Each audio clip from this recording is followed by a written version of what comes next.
we're going under 56 points in this game. All right. This is a huge game for Utah to take full control comfortably of the Pac-12 South. ASU coming off that USC win, scoring all those points is in a huge letdown spot. But both teams are running teams. ASU just ran it all over USC. But they can't do that versus good defenses like Utah. Utah allows like 2 point some yards per play, rushing the ball, rushing yards per play. And that should be enough to stop ASU. 2.66 that is actually. And a nice 103 defensive passer rating. So ASU is a good running team at 5 yards per play, but they haven't faced a defense like Utah. So there's going to be a ton of running this game. I love the under 56 points a lot. All right, let's cover some of the big games. Alabama versus LSU. Obviously, we gave you the first half cover for Alabama, but plus 14 and a half, over under went from 53 to 54. That's expected. I don't know who's going to show up, the defenses or the offenses. Can LSU live up to the hype? Being one-loss team, beating Auburn, beating Miami, beating Georgia. Seems like a lot of things are going their way at home, too. Will this be the first time that we see Tunga Viola in the fourth quarter, too? I don't even think he's played a fourth quarter. Tua has been resting, being up by leads like 25, 35, 40, whatever. But the defensive numbers from both of these teams, top 10 defenses, say to take the under, but the offensive numbers say to take the over, with Bama averaging like 50-some points per game, right? So you're torn here. You want to bet the game. This is the only way I would bet it, and it's a lean right now. I'm not sure if I'm taking it. I might. But I think it's best to take the first half under, because that's when the defenses are energized and not tired. And then I think it's best to take the second half over. This worked really well with the Penn State-Ohio State game. Defenses eventually get gassed, and sometimes the offenses come out a little jittery. So my idea to bet this game is taking the first half under and the second half over for Alabama versus LSU. All right, West Virginia versus Texas. Texas is laying 2 points. Texas is out of the playoffs, right? Which sometimes makes the team very flat. When Auburn had their second loss, they got their butts beat by Tennessee. See how it happened to Washington against Cal last week. Brutal, right? It's hard to bet against Tom Herman, though, at home. And he's favored, so he's not a dog, so it's not impossible here. I mean, if Herman's a dog, you don't bet him. It's like a rule. But my lean here is West Virginia, okay? And the reason that is because they're the closest team to Oklahoma in the Big 12, and I knew Oklahoma was better than Texas. They just didn't win the game. West Virginia is motivated now. They had the bye week. They crushed Baylor. Now they're playing on a mission. They want the Big 12 title. They want to get in the college football playoffs. Greer should be pumped up this game. My lean is West Virginia. And if you look in the public money on that, it's still going towards Texas, I believe. I think you might be able to get a better number if you wait. I don't know how much better. It started off at 43% of the tickets are on Texas, so actually maybe it's almost split, but a little bit more sharp on the West Virginia side. So quick update on that. I think that I lean West Virginia on this, but it's definitely not a big play. Notre Dame versus Northwestern Wildcats, playing at Ryan Field, plus 9.5. This thing went up. It was like 7 and went up to 9.5. Notre Dame could be kind of fat and happy here. So It's a really tough game for me to bet too. If you're looking at the percentage of bets, I'll give you that in 1 second. Notre Dame has 55% of the tickets and 66% of the money. So the sharps are leaning Notre Dame as of right now. And that's probably why it went from -7 to -9. I don't know if that's fake. I think it's real. It's Wednesday now. Some of the limits went up. But I can't take Notre Dame here. Northwestern's a very gritty team. They're kind of in a letdown spot against Wisconsin. This number is about right in my power ratings, but which Northwestern team shows up here? Okay. Is it the one that lost to Akron and almost to Rutgers?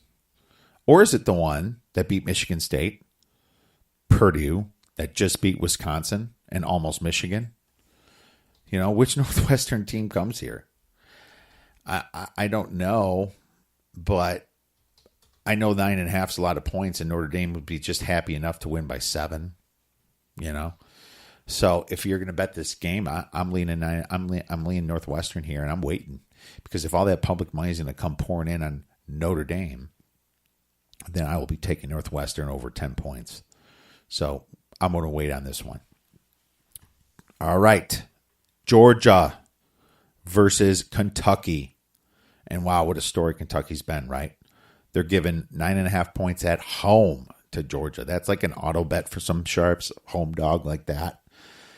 Pretty top team. They're not necessarily great in the power ratings, but you know, the AP loves them, right? But that's something you shouldn't pay attention to as much. You can really make arguments both ways on this one. And this one screams to live bet. It literally screams live betting opportunity here, right? So the way I'm going to look at this is you got an over-under of 44. If Georgia scores first, I think you bet Georgia. I think you bet them, and the spread will go from 9.5 to probably 12, 13. But if Georgia scores first, they're going to be able to just stack the box, stop. Kentucky is not a good passing team. You know, they're not. That's not their best. Their thing is rushing the ball and defense. You know, that's what they're best at. So Georgia can kind of, lock them down and pressure the quarterback and, blitz and kind of play one-dimensional. If Kentucky has to get one-dimensional, it's not going to be good. Now, if Kentucky scores first, it kind of plays into what they do. They'll run the clock, create much less possessions in this game. And, will possibly, if they can move the ball, 5.07 yards per rush is pretty good. Then, this could be an upset waiting to happen. Georgia, they're good though. Their only weakness is kind of against the run, allowing 4.3 yards per run, but they were able to stop Florida. So I think the best thing to do is maybe live bet this, see how it's going.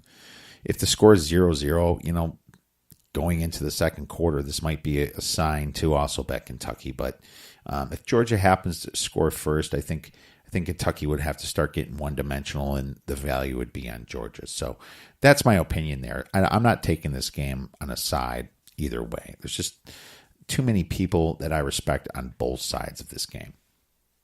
Our premium plays for our members are Penn State versus Michigan, Miami of Ohio versus Buffalo, which actually just played. And, well, I'll tell you, we took Buffalo -7.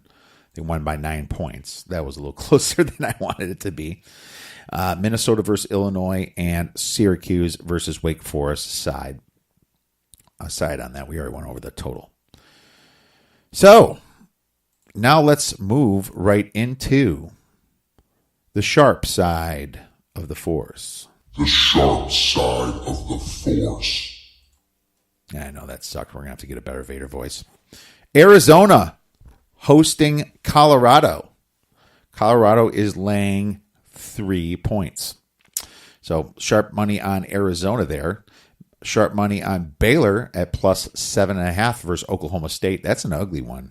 But if you heard our last podcast, it is a look-ahead spot for Oklahoma State to Oklahoma. Iowa State minus 14.5 at Kansas. People love Iowa State. Sharps do. Air Force plus 7 at Army. Air Force is better than people think.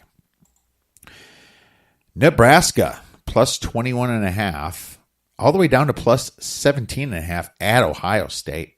God, Nebraska really improved, man. They really did. But Ohio State is in a get up and kill somebody's spot. Get up and destroy the next team's spot. You know, so I don't know what I'm doing there. Probably nothing.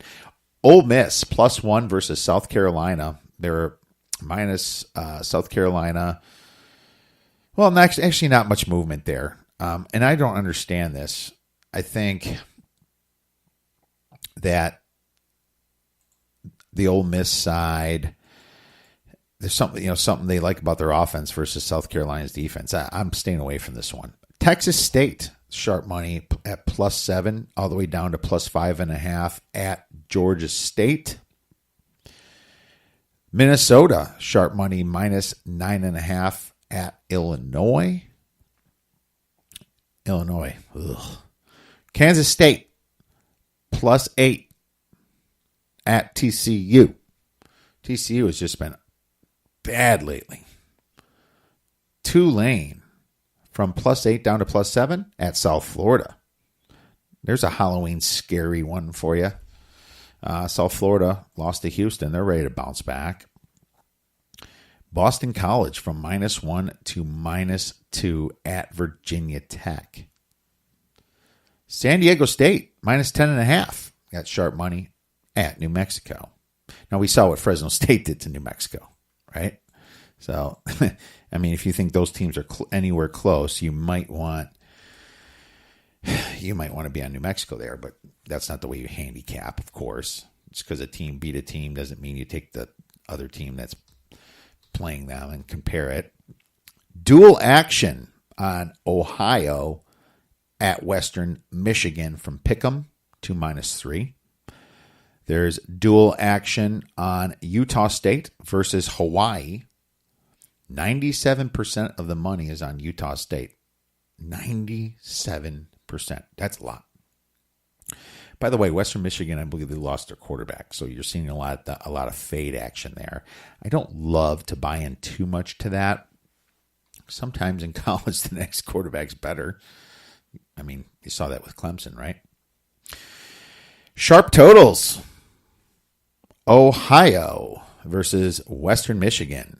Under 64.5. There's a 72% difference between tickets and sharp money and total money.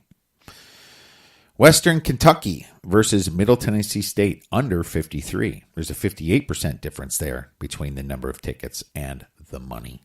So those are some big moves right there with the sharps.